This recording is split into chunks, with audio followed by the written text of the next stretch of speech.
Why aren't we talking more about the kind of humanitarian aid that Canada can and must be engaged in, rather than, trying to whip out our CF-18s and show them how big they are? It just doesn't work like that in Canada. Oh, welcome back to Byline. I'm Faith Goldie filling in for Brian Lilly. Well, Justin Trudeau speaking today in Ottawa about Canada's role in the war against ISIS. The Liberal leader says there's a role for Canada to play, but it's not necessarily a combat role. Trudeau suggests there are other options than sending CF-18s and that Canada should look at humanitarian efforts. Straight Talk contributor John Robson joins us now from Ottawa.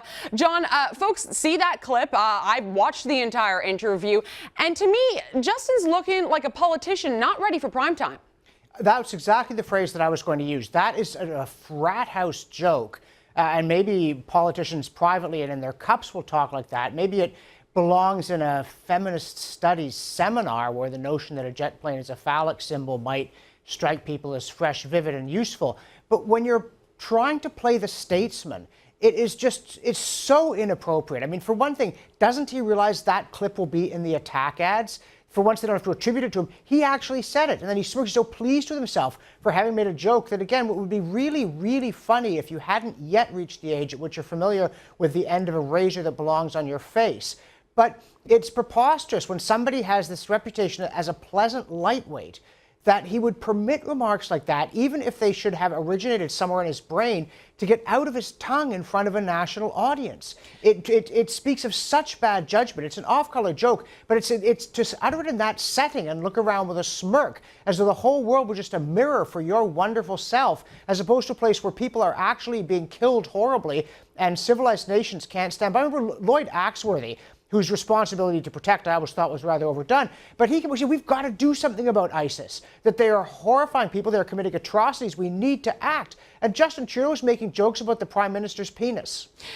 Okay, John, I want to flesh out a little bit more of this interview for our viewers at home so that you can see just how ridiculous it got. We've got one part where the Liberal leader compares this Iraq war to that of George Bush's. Let's roll that clip for our audience. The 2003 Iraq War was waged on false pretenses and flawed intelligence.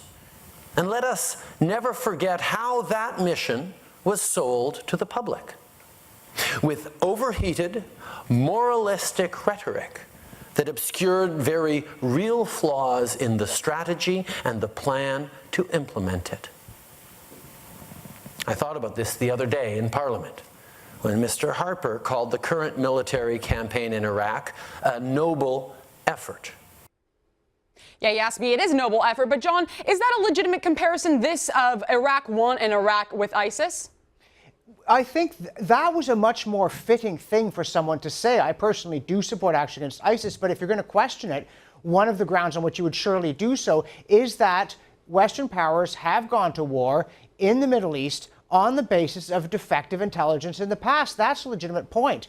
And it's delivered in a suitable tone. And one of the things, there's been a lot of complaint lately about question period, that the answers in question period have become even more disgustingly and confrontationally off topic than they used to be. And I think that is true. And I think the Speaker does have the power to silence people who give driveling and abusive answers. But the questions are often very wrong, too.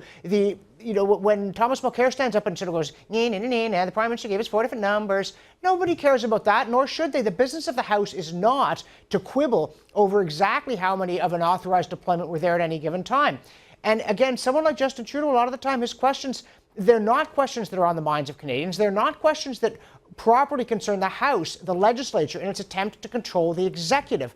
And if you're jeering and partisan and juvenile, you cannot be all that surprised if what comes back from the other side is that way too. We need substantive questions. And again, this thing about humanitarian aid, because the obvious retort is, well, when someone is going on cutting off heads, you don't stand there with bandages, do you? And Justin Trudeau wants to be a humanitarian, but he also wants to be a pacifist. And this is a terrible problem when people are committing atrocities. That doesn't mean we know what the end game is for this mission. It doesn't mean we're not backing in. And in fact, one of the problems, quite apart from the sheer obscenity of his remark about the CF-18s, the problem isn't that ours are so long, it's that they're so short. We have virtually no military capability. And one could usefully ask the Prime Minister, if you are willing to act in situations like this, why have you left the nation incapable of acting? There's a point that I made on another program.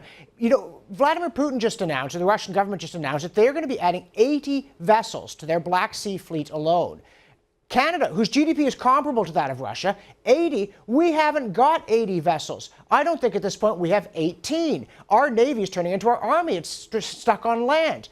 So we are not walking the walk. This is a question that could legitimately be raised and that might really interest people. But instead, this cheap scoring of points, and then to color it all again with this phallic imagery, it just, who on earth advised him to do that?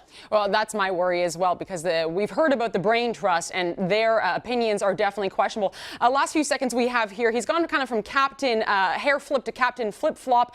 Where is Justin Trudeau's policy on ISIS right now? If he were PM, would it be fitting for us as a nation? It's impossible to tell. You know, he says, well, we can't make a decision because the Prime Minister hasn't told us enough. But you have a lot of information. You have information about the situation that doesn't all come from the Prime Minister. You should be able to decide, is this a case where humanitarian concerns require us to take military action, or is it not? And if you won't take a position, again, you're not ready for prime time. Statesmen don't lick their fingers, stick it in the air, and wait to see which way the wind is blowing, only to find it is blowing primarily from their own mouth. They figure out what's going on, and they take a principled position, and if need be, they move the people to it. And until he's ready to do that, he's probably going to win the next election. But he's not going to deserve to win it, and he's not going to be able to govern. Well, here's hoping it's no more than a minority and the other powers of reasons keep him in check. We're going to have to leave it there. John, from